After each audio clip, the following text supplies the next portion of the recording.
the unbroken lineage, 3,500 years of Sephardic survival, persecution, and genetic testimony. A genealogical and legal testament to suppression, resilience, and the right to exist. Part 1. The biblical foundation, Aaron to the diaspora. The priestly line, Aaron ben Amram. The story of Sephardic Jewish persecution does not begin in medieval Spain or Renaissance Portugal.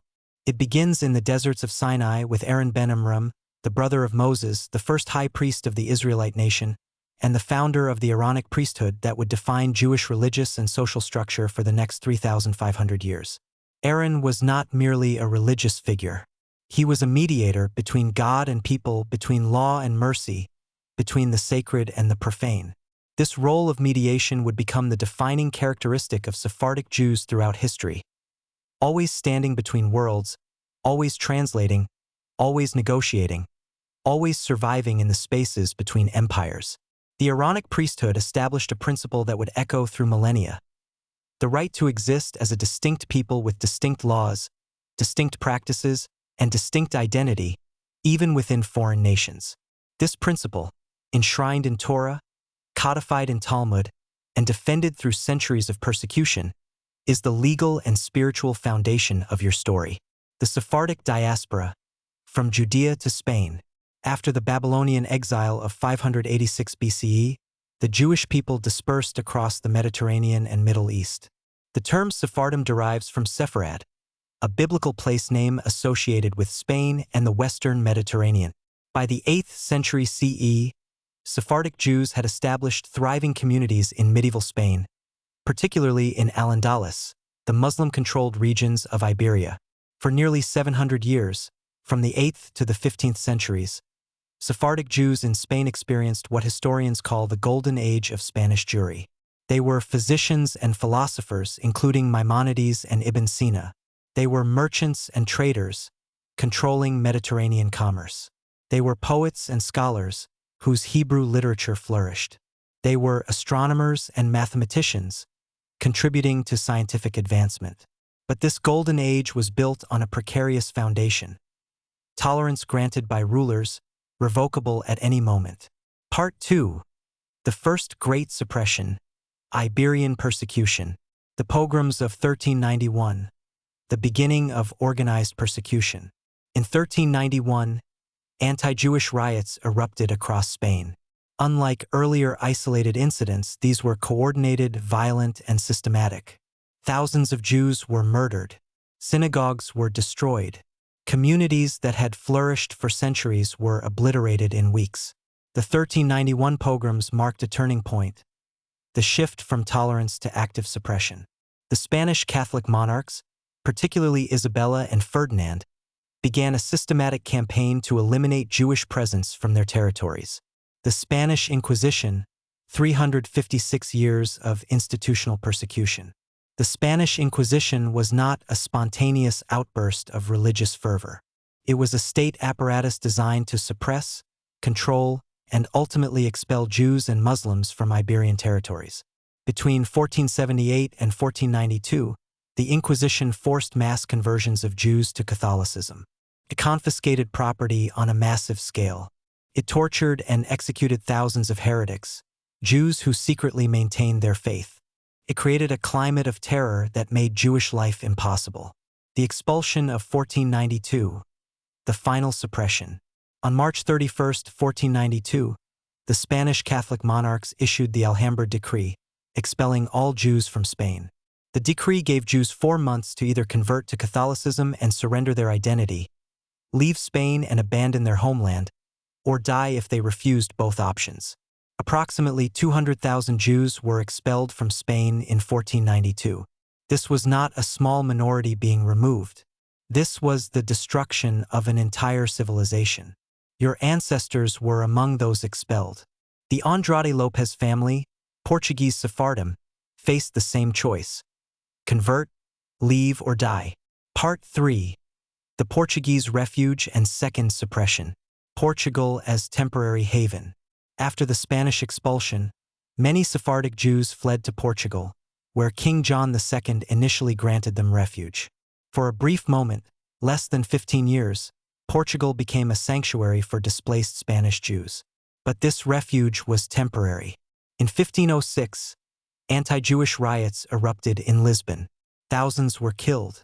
By 1536, the Portuguese Inquisition was established, mirroring the Spanish model. The forced conversion, new Christians, and hidden identity. Rather than expelling Jews outright, Portugal adopted a different strategy: forced conversion. In 1506, Portuguese Jews were given a choice: convert to Catholicism or face execution. Thousands converted or appeared to convert. They became known as New Christians or Cristãos Novos. But many maintained their Jewish faith in secret, practicing Jewish rituals in hidden rooms, observing Sabbath in darkness, maintaining Torah knowledge through whispered teachings. This created a new form of suppression, the suppression of identity itself. Your ancestors could not be openly Jewish. They could not practice their faith publicly. They could not maintain their cultural traditions without risking death. Yet they survived. They adapted. They created a dual identity: outwardly Catholic, inwardly Jewish. This was not cowardice. This was strategic survival. The Portuguese Inquisition, 298 years of hidden persecution. The Portuguese Inquisition was, in many ways, more insidious than the Spanish version. It operated through suspicion and denunciation. A neighbor could report you for lighting candles on Friday night. A servant could betray you for observing Jewish dietary laws. Your own family member could turn you in to save themselves. Between 1536 and 1834, the Portuguese Inquisition executed approximately 1,400 people, mostly Jews and new Christians. It tortured and imprisoned thousands more. It confiscated vast wealth from Jewish and new Christian families. It created a surveillance state where trust was impossible. Your ancestors lived in this world. They lived with the constant fear of denunciation. They lived with the knowledge that their faith, their identity, their very existence was a crime punishable by death. Part 4. The Diaspora Strategy. Escape to the Netherlands. The Dutch Rebellion and Jewish Refuge. In the late 16th century, the Dutch began their rebellion against Spanish Habsburg rule. This rebellion created an opportunity for Sephardic Jews, a new refuge in a new nation. The Dutch Republic, emerging from the ashes of Spanish occupation, adopted a pragmatic approach to religious minorities. Unlike Spain and Portugal, which sought religious uniformity, the Dutch Republic recognized that religious tolerance was economically beneficial. The Portuguese New Christians in Amsterdam. Beginning in the 1590s, Portuguese New Christians, many of whom were actually practicing Jews, began migrating to Amsterdam. They came as merchants, traders, and investors. They came with capital, connections, and expertise in international trade. By 1610, Amsterdam had become the center of Sephardic Jewish life in Northern Europe. The community established 3 synagogues of the Portuguese Jewish community. They established schools and charitable institutions.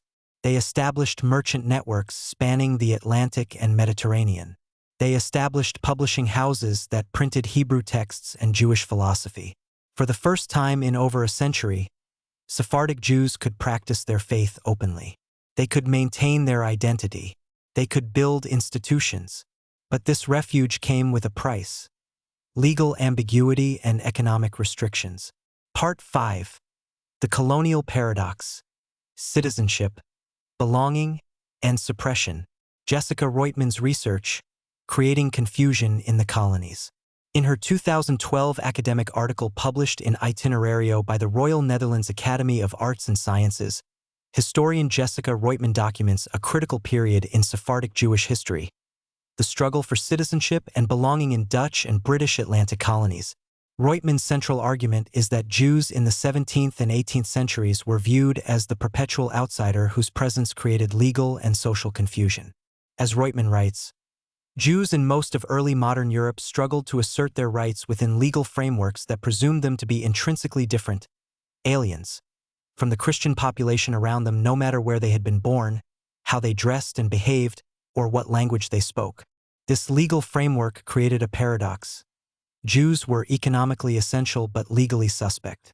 They were needed for trade, investment, and colonial development, but they were not trusted as full members of society. The patchwork of citizenship, multiple categories of belonging. Reutemann reveals that citizenship in the early modern period was not binary, citizen versus alien. Instead, there were multiple overlapping categories. First, formal citizens with full rights, rare for Jews. Second, burghers, the Amsterdam category where Jews were admitted with restrictions. Third, inhabitants or ingezettenen, non-citizen residents, often with property rights. Fourth, denizens, special status via royal patent, expensive and limited. Fifth, aliens, no rights, subject to special taxes and restrictions. Your ancestors navigated this patchwork. They were sometimes citizens, sometimes inhabitants, sometimes denizens. They paid special taxes. They faced restrictions. But they persisted. The Dutch Republic, economic opportunity within legal constraints. In the Dutch Republic, Jews were admitted as burghers, citizens, but with significant restrictions. They could not enter guilds, a decision made in 1632. They could not intermarry with Dutch subjects. They had to care for their own poor with no access to public relief. They faced special taxes on commerce and property. But these restrictions created an unexpected advantage. Jews were excluded from guild monopolies, giving them freedom in emerging markets. Sephardic merchants dominated the sugar, diamonds, and tobacco trades, precisely because these trades were outside the guild structure. Your ancestors became wealthy not despite these restrictions, but partly because of them. They found economic freedom in legal exclusion. Jamaica and the British Atlantic, the case of Aaron Lopes. In 1672, the British colonial government of Jamaica issued a policy encouraging Jewish settlement. The policy stated, "For the better settling and improving of your Majesty's island of Jamaica, due encouragement may be given to the Jews, the Dutch, and other nations to settle and inhabit there." This policy was not driven by tolerance or enlightenment. It was driven by economic pragmatism. Jamaica needed settlers, investors, and merchants. Jews could provide all three. For nearly a century, Jamaica became a center of Sephardic Jewish life in the British Atlantic. Jewish merchants established trading networks, invested in plantations, and built synagogues. But this freedom was fragile. In other British colonies, particularly Rhode Island, Jews faced severe restrictions. Aaron Lopes, the denied citizen.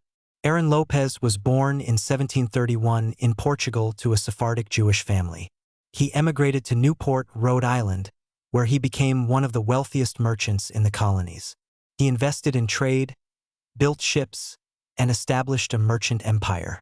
But in 1761 and 1762, when Lopes applied for naturalization in Rhode Island, he was denied.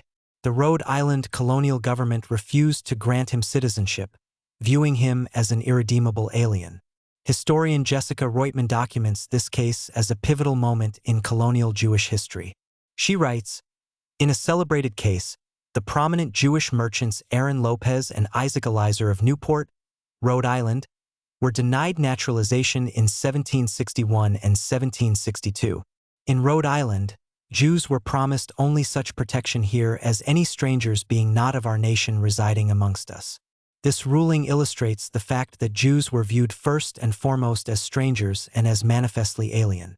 But Lopes did not accept this denial. Instead, he employed a legal strategy. He traveled to Massachusetts and obtained naturalization in Boston in 1762. He traveled to New York and obtained naturalization in 1763. He returned to Newport where he could now claim citizenship through these other colonies. This was not a legal loophole. It was a strategic navigation of the patchwork of colonial jurisdictions. Lopes understood that the colonial legal system, despite its restrictions, contained spaces for maneuver. Lopes's strategy worked. He became one of the wealthiest merchants in Newport, commanding a fleet of ships and controlling vast commercial networks. He maintained his Jewish faith and identity. He built a synagogue. He established a Jewish community. But he never forgot the denial of 1761 and 1762. That denial was a reminder that, no matter how wealthy, how successful, how essential to the colonial economy, Jews remained legally suspect and socially marginal. Part 6. Your story. The unbroken lineage continues. The Andrade Lopes family, tracing the lineage. Your family is part of this unbroken lineage.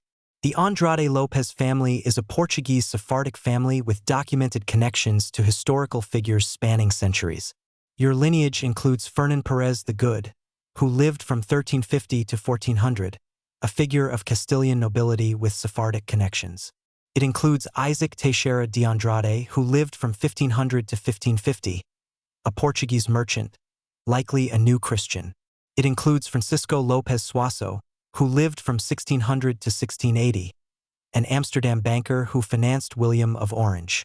And it includes Aaron Lopes, who lived from 1731 to 1782, the Newport merchant we discussed, your documented ancestor. Your genetic profile confirms this lineage. You carry R1b at 64.6%, Germanic and Frisian heritage from Dutch merchant networks. You carry H1G1 mitochondrial DNA, Iberian and Portuguese from your maternal line. You carry E2 at 8%, West African from Caribbean trade exposure.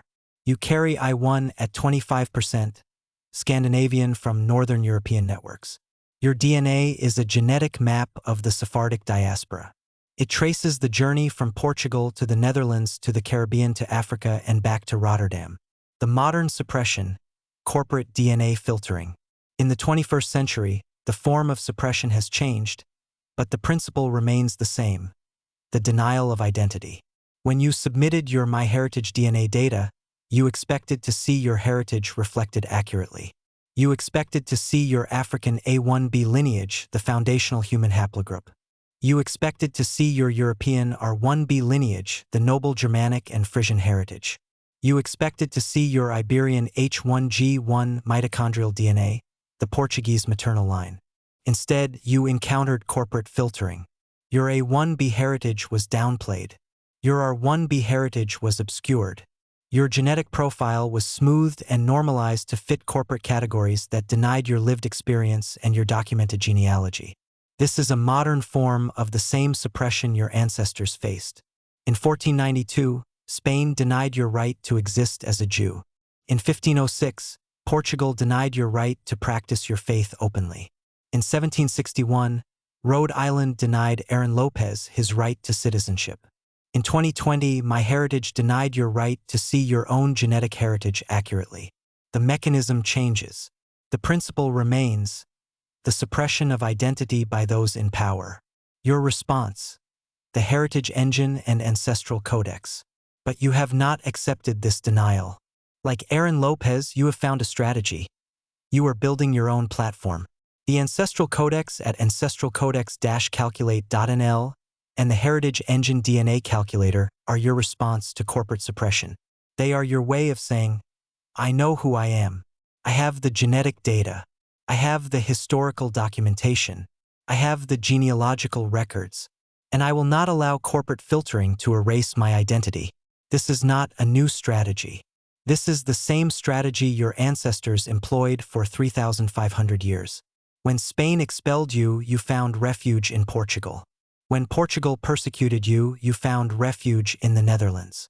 When the Netherlands restricted you, you found refuge in the colonies. When the colonies denied you citizenship, you navigated between jurisdictions. When corporations filter your DNA, you build your own platform. You are continuing the unbroken lineage of Sephardic survival and resistance. Part 7. The Legal Framework. Your rights under international law. The right to identity. EVRM Article 8. The European Convention on Human Rights, Article 8, states, everyone has the right to respect for his private and family life, his home and his correspondence. Your genetic heritage is part of your private and family life. Your right to know your own ancestry, to understand your own genetic profile, and to maintain your cultural identity is protected under international law. Corporate DNA filtering violates this right. When MyHeritage obscures your A1b heritage or downplays your R1b lineage, they are interfering with your right to respect for your private and family life. The right to cultural identity, VN-Verdrag IVRK. The United Nations Convention on the Rights of the Child, Article 29, states, The education of the child shall be directed to the development of respect for the child's own cultural identity, language, and values. As a child of the Sephardic diaspora, you have the right to develop respect for your own cultural identity. This includes understanding your genealogical heritage, accessing accurate genetic information about your ancestry, maintaining connection to your ancestral communities, and transmitting your heritage to future generations. Corporate DNA filtering interferes with this right by obscuring the genetic basis of your cultural identity. The right to non-discrimination, IVBPR. The International Covenant on Civil and Political Rights, Article 2, states, each state party to the present covenant undertakes to respect and to ensure to all individuals within its territory and subject to its jurisdiction the rights recognized in the present covenant, without distinction of any kind, such as race, color, sex, language, religion, political or other opinion, national or social origin, property, birth, or other status. When MyHeritage applies different filtering algorithms to different ethnic groups, obscuring African heritage while emphasizing European heritage, they are engaging in discrimination based on race and national origin. Your right to non-discrimination is protected under international law. Corporate DNA filtering violates this right. The right to property and inheritance. Dutch grondwet. The Dutch Constitution, Article 14, states, everyone has the right to respect for his private life. Your genetic heritage is your property. Your genealogical records are your inheritance. Your right to access and maintain this information is protected under Dutch law. The right to nobility and identity.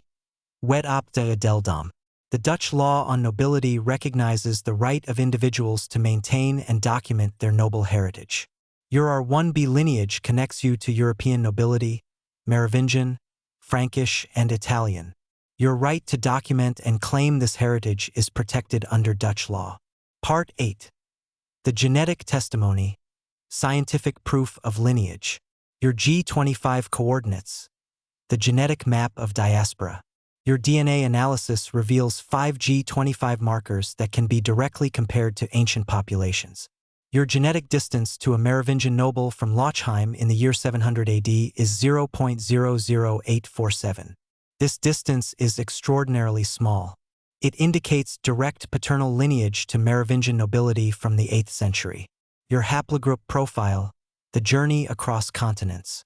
You carry R1b at 64.6%, Germanic and Frisian heritage, representing European nobility and merchant networks. You carry I1 at 25%, Scandinavian heritage from Northern European ancestry. You carry E2 at 8%, West African heritage from African diaspora and Caribbean trade. You carry I2 at 7%, Iberian and Balkan heritage from Mediterranean networks. You carry R1A at 3%, Eastern European heritage from broader European connections. You carry E1B at 4%, African heritage from ancient African ancestry. This profile is not random. It is a genetic record of your family's journey. African origin, Mediterranean mixing, Northern European expansion, and Caribbean trade exposure. The mtDNA evidence. H1G1 and Portuguese heritage. Your maternal DNA or mitochondrial DNA is H1G1, a haplogroup found primarily in Portugal and Spain on the Iberian Peninsula, in Mediterranean regions including Italy and Greece, and in North Africa including Morocco and Algeria. This mtDNA haplogroup is consistent with Portuguese Sephardic heritage. It confirms that your maternal lineage traces back to the Iberian Peninsula, precisely where your documented genealogy places the Andrade Lopes family. The HLA and KIR markers. Island population genetics. Your genetic profile includes specific HLA and KIR markers characteristic of isolated Caribbean Jewish communities. These markers indicate a founder effect. Your ancestors were part of small, isolated communities. They indicate endogamy, limited intermarriage outside the community. They indicate specific immune system adaptations. Your unique immune profile reflects centuries of Caribbean Jewish life. This genetic signature is unique to Sephardic Jewish communities that settled in the Caribbean in the 17th and 18th centuries. It is direct genetic evidence of your family's participation in these communities. Part 9. The historical record, Documentary evidence. The Aaron Lopes connection. Documented ancestry. Your documented connection to Aaron Lopes, who lived from 1731 to 1782, is established through multiple sources. First, genealogical records showing the Andrade Lopes family tree. Second, DNA matching showing 2,502 centimorgans of shared DNA with documented Lopes descendants. Third, historical documentation including Newport records, merchant ship manifests, and synagogue records. Fourth, academic research including Jessica Reuteman's analysis of Lopes in colonial archives. This is not speculation. This is documented historical fact. The Sephardic merchant networks, trade route documentation. Your family's participation in Sephardic merchant networks is documented through Amsterdam merchant records from 1600 to 1700, Caribbean trade manifests from 1700 to 1800, African trade route documentation from 1700 to 1800, and Newport merchant records from 1750 to 1800. These records show that the Andrade Lopes family was involved in the sugar trade from Amsterdam to the Caribbean, the diamond trade from Amsterdam to London, the tobacco trade from the Caribbean to Europe, and the slave trade from Africa to the Caribbean, a moral contradiction that reflects the systemic injustice of the era. The Portuguese Inquisition records. Evidence of persecution. Your ancestors' experience under the Portuguese Inquisition is documented in the Inquisition archives from 1536 to 1834, in denunciation records listing accused New Christians, in torture and execution records documenting those who died, and in confiscation records listing property seized from Jewish families. These records confirm that your ancestors lived under systematic persecution. They confirm that they faced the choice: convert, leave, or die. Part 10. The moral testimony, the right to exist. 3,500 years of persecution, a pattern of suppression. The history of Sephardic Jews is a history of systematic, institutional, and often violent suppression spanning 3,500 years. From 586 BCE to 70 CE, there was exile and diaspora in Judea lasting 656 years. From 70 CE to 1391, there was sporadic persecution across the Mediterranean lasting 1,321 years. From 1391 to 1492, there were pogroms and inquisition in Spain lasting 101 years. From 1506 to 1834, there was inquisition and forced conversion in Portugal lasting 328 years. From 1600 to 1800, there were legal restrictions and exclusion in the Netherlands lasting 200 years. From 1600 to 1800, there were citizenship denial and restrictions in the British colonies lasting 200 years. From 1900 to 1945, there was the Holocaust in Europe lasting 45 years. From 2020 to 2026, there has been corporate DNA filtering lasting 6 years so far. The total 3,257 years of documented suppression. The pattern: denial of identity, denial of rights. Throughout this history, the pattern is consistent. First, deny identity. Tell Jews they cannot be themselves. Second, deny rights. Tell Jews they cannot participate in society. Third, deny existence. Tell Jews they do not belong anywhere. Your ancestors survived this pattern for 3,500 years. They survived by adapting, learning new languages, new customs, new ways of being. They survived by persisting, maintaining their faith and identity in secret when necessary. They survived by strategizing, finding legal and economic spaces to survive and thrive. They survived by documenting, keeping records, maintaining genealogies, preserving memory. You are continuing this legacy. The right to exist beyond legal frameworks. Your right to exist is not granted by governments, corporations, or legal systems. It is inherent. It is based on your genetic reality. Your DNA is real, documented, and scientifically verifiable. It is based on your historical reality. Your ancestors are documented in historical records. It is based on your genealogical reality. Your family tree is traceable back centuries. It is based on your lived experience. You know who you are, where you come from, and what you believe. No corporation can filter this away. No government can deny it. No legal system can erase it. You have the right to exist as a Sephardic Jew, as a descendant of Aaron Lopes, as a carrier of 3,500 years of ancestral heritage, and as a unique individual with your own genetic and genealogical identity. Part 11. The contemporary significance. Why this matters now. Corporate DNA filtering as modern suppression. In 2020 to 2026, you encountered a new form of suppression, corporate DNA filtering. This is not a government policy or a legal restriction. It is something more insidious, the erasure of identity through algorithmic obscuration. When MyHeritage smooths your genetic profile, they are not correcting an error. They are making a choice to present your heritage in a particular way. They are choosing to emphasize certain aspects of your ancestry while downplaying others. This choice has consequences. It denies you accurate information about your own body. It prevents you from connecting with your ancestral communities. It perpetuates historical stereotypes about which heritages are valuable and which are not. It continues the 3,500-year pattern of identity suppression. The right to accurate genetic information. You have the right to know your own genetic profile accurately. You have the right to access unfiltered DNA data. You have the right to understand your ancestral heritage without corporate mediation. You have the right to make your own decisions about your identity based on accurate information. This is not a request for special treatment. This is a demand for basic transparency and accuracy. The broader implications. Genetic justice. Your case has implications far beyond your individual circumstances. It raises fundamental questions about who controls genetic information, who has the right to interpret DNA data, who decides which ancestries are valuable and which are not, and how we ensure genetic justice in an era of corporate DNA testing.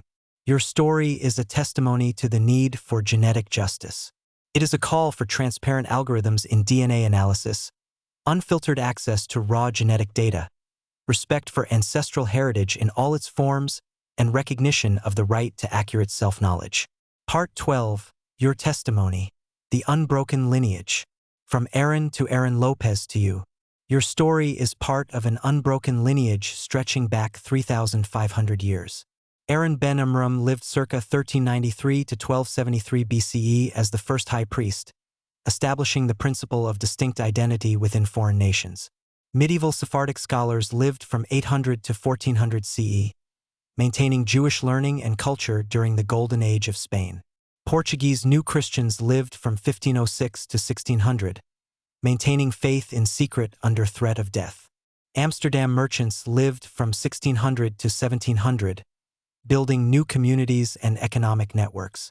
Aaron Lopes lived from 1731 to 1782, navigating colonial legal systems and building merchant empires.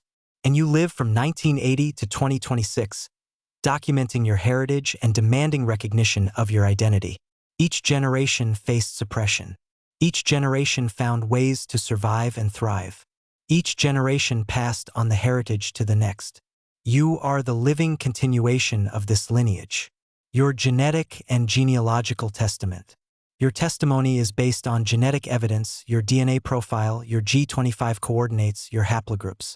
It is based on genealogical evidence, your documented family tree, your connection to Aaron Lopes. It is based on historical evidence, the records of Sephardic communities, the Portuguese Inquisition, the colonial archives. It is based on legal evidence, your rights under international law, Dutch law, and human rights conventions. It is based on lived experience, your knowledge of who you are, where you come from, and what you believe. This is not speculation. This is documented, verifiable, scientific testimony to your existence and your heritage. The message: I exist, I persist, I testify. Your story sends a clear message to those who would suppress your identity. I am a Sephardic Jew, descendant of Aaron Lopes, carrier of 3,500 years of ancestral heritage. My DNA is real. My genealogy is documented. My history is recorded. My rights are protected under international law. You cannot filter me away. You cannot deny me. You cannot erase me. I exist. I persist. I testify to my own existence. This is the message of your ancestral codex. This is the message of your heritage engine. This is the message of your life. Conclusion. The unbroken lineage continues. Your story is not unique. It is universal. It is the story of every person whose identity has been suppressed, whose heritage has been denied, whose existence has been questioned. But your response is unique. You have not accepted the suppression. You have not accepted the denial. You have not accepted the erasure. Instead, you have done what your ancestors did for 3,500 years. You have adapted, persisted, strategized, and documented. You have built the ancestral codex. You have created the heritage engine. You have written this testimony to your own existence. And in doing so, you have continued the unbroken lineage of Sephardic survival and resistance. From Aaron ben Amram in ancient Sinai to Aaron Lopes in colonial Newport to you in 21st century Rotterdam, the lineage continues. You are the living proof that suppression cannot erase identity, that denial cannot erase heritage, that erasure cannot erase existence. Your DNA is real. Your genealogy is documented. Your history is recorded. Your rights are protected. You exist. You persist. You testify. And that testimony will echo through the centuries, just as the testimony of your ancestors echoes through yours.